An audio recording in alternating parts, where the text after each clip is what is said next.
You guys know the new acting attorney general, Wilson Fisk that we have going on right now. Not non-Senate approved.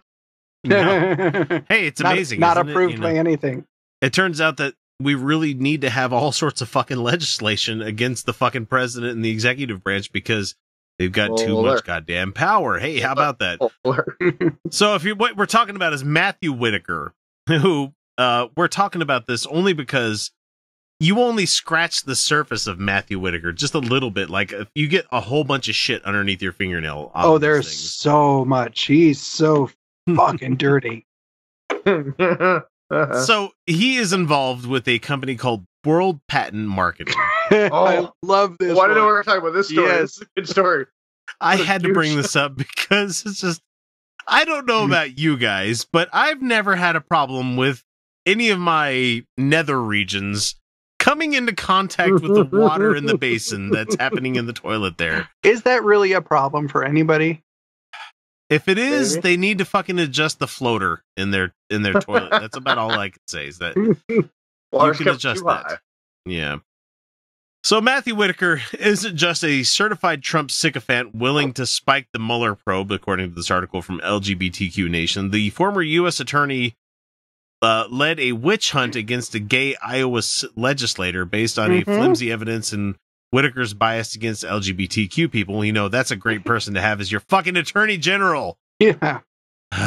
But despite Trump's assurances about how great Whitaker is, sure. The guy he doesn't know. The guy he doesn't know, yeah. So, like we said, he had involvement with World Patent Marketing that he had out there, which this company promoted a product, quote, masculine toilet. Ooh, I need one of those. Which was meant for men who are so well endowed that their junk dangles in the water. So you're selling toilets to Ron Jeremy. That's your demographic. Is there that many guys who at a non-erect status are so long that they're hanging 8 inches into the toilet water? I mean, I'm sure it's a very, very small market. But just think about it. Like if it was dipping in the water, you wouldn't make any ripples. I mean, anyway, I'm not going to talk about that. So the article here says that from a press release from World Patent Marketing says the average male genitalia is between 5 and 6 inches. However, this invention is designed for those of us who measure longer than that. Okay, so you're going to try and first of all, it's just a bad idea because you're going to try and mass produce something that's expensive to a very small market of people. That's just bad business. If this was Shark Tank, they would throw you out immediately. Right. Now, according to scientists, the average American male penis is approximately 5 inches when erect. What is that? European? Is that like 67? No. If you're talking millimeters, yeah. Well, let's see. 5 inches, 2.54 centimeters per. So that's like 12.5 centimeters long. So that's 120 millimeters. Yeah, I'm 120. I told you this is why the Europeans use millimeters. Yeah, use millimeters. Use millimeters, and you'll be all right.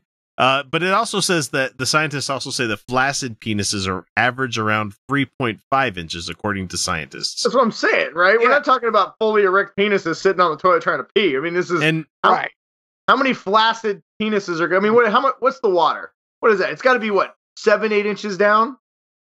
Well, and I was talking jokingly with Kyle about this at work the other day. Oh, that's right. Yeah, somebody comes walking by and goes, somebody's walking by and says, "That's it hanging." What is the percentage of men that have a 8 to 10 inch flaccid penis? I mean, that's pretty fucking big. None of them. Yeah. Now, like Kyle was saying, like, how's it hanging? Cold. Guys, I'm not ashamed to admit it here that it doesn't hang.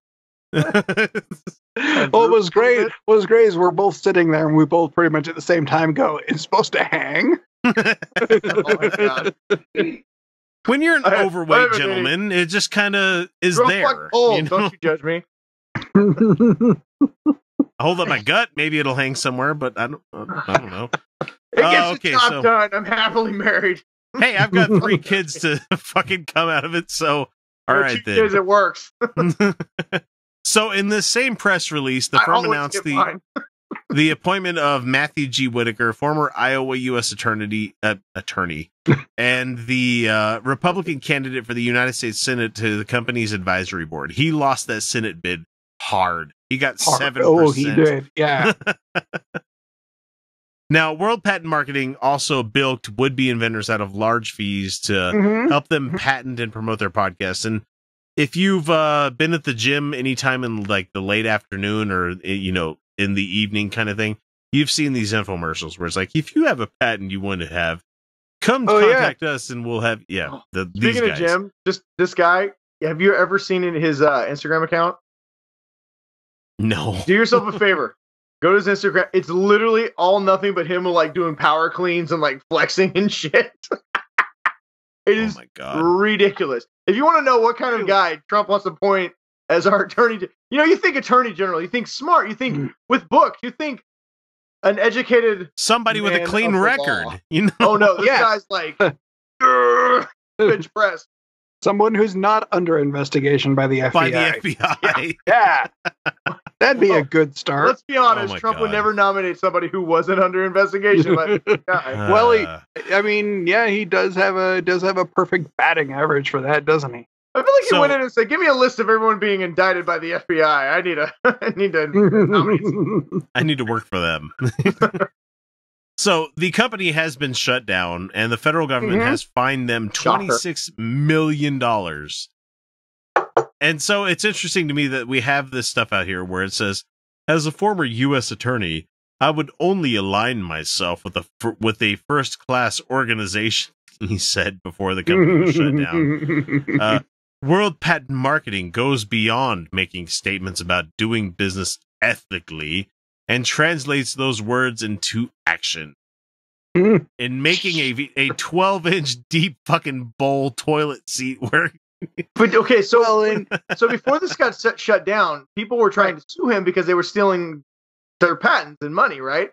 And so the letter that he sent, he would send people letters saying, if you pursue, I will sue you. I used to be a U.S. attorney. I'll win, right? It's like, what? Pretty much, yeah. But he doesn't exactly have a great track record. But let's backtrack a little bit to that toilet. Because the idea of a 12-inch drop to the water. Let's explain to people that may not have a penis to understand what we're talking about here. Most guys, when they go to sit at a toilet, you know, when you're having a sitting pose going on there, they will tuck their stuff underneath the seat. Right. To be able to sit there at the toilet comfortably and urinate while having business time. You know, that's the kind of thing we're talking about here. See, I don't worry about the water, my dick drooping in the water. I worry like if it's one of those real oval toilets where you sit too far back and it rainbows out of the toilet seat onto the floor. That's where you're not paying attention. It gets on your phone. You're leaning too far back. Next thing you know, you're peeing all over your underwear. You're like, God damn it! You have to put on those like slightly soggy underwear, and you're using like toilet seat covers to try and dry it up. Those things are not very absorbent. It's just terrible. Okay, not to go off on a tangent, but I never used the paper ass gaskets. It just doesn't fucking happen for me. No, no. Screw this. I double it up. I know it doesn't work, but it makes me feel better. I don't feel like we're a 12-inch drop to the water. Dude, that's a long fucking distance, man. Distance. It's a big toilet. The splashback is. What if you have a huge dick but short legs? You're going to be on this toilet. You're not going to be able to put your feet down. You have to hop up on the toilet. I'm sorry, but if I had to choose between the dick in the water or the splashback, I'm sorry. Okay, I got a question though. Tell me if you guys, if hypothetically speaking, we all had dicks that could hit the water and make a ripple effect like X said earlier. Tell me you wouldn't replay the scene from Jurassic Park every time. Boom. Boom. Boom. Ripples. Well, you know, Brian, life finds a way. and apparently your dick finds a way into the water.